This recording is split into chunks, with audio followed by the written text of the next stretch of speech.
Oui, monsieur Christian, vous êtes ici devant l'ambassade du Gabon et je crois que vous avez beaucoup à dire sur ce qui se passe aujourd'hui au Gabon.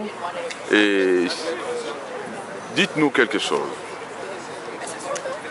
Je commencerai par vous dire que ce qui se passe aujourd'hui au Gabon, nous sommes dans une impasse.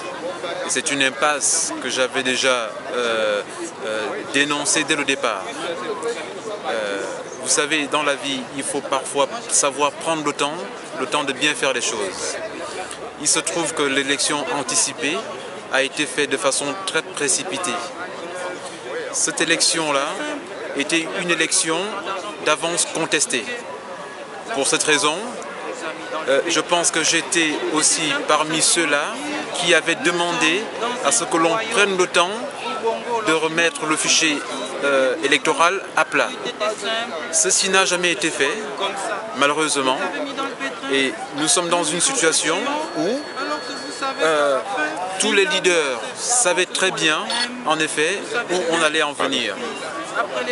Donc, aujourd'hui, nous sommes dans une situation où, après les résultats, tous les leaders les contestent, alors que normalement, si le fichier électoral avait été mieux préparé, on ne serait pas arrivé à cette situation.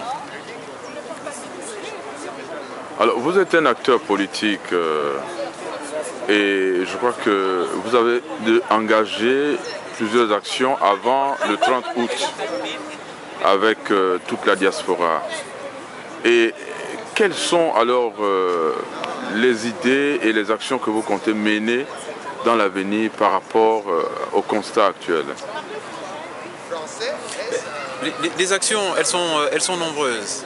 Ce qu'on doit dire, c'est qu'à pareille situation, il faut effectivement déjà que les leaders posent des recours. Parce qu'en principe, normalement, une élection qui a été, ma foi, remplie de fraude, à un moment donné, il faut que les leaders posent leur recours. Mais il se trouve qu'aujourd'hui, je ne sais pas forcément si ces recours ont déjà été faits.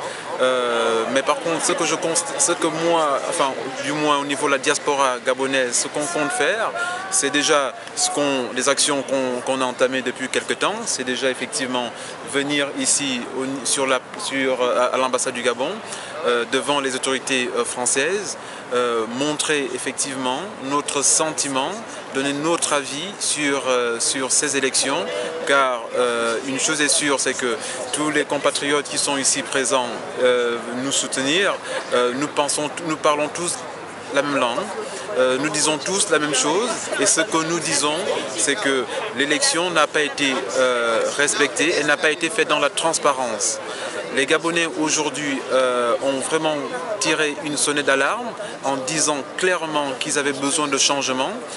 Ce changement ne peut pas se faire si on continue toujours, n'est-ce pas, à utiliser des moyens, des méthodes d'une autre époque qui ont sombré le Gabon dans la misère.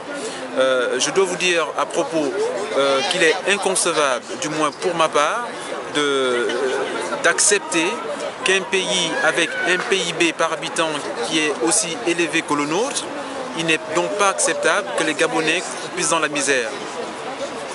Voilà à ce propos. Merci. Je vous en prie.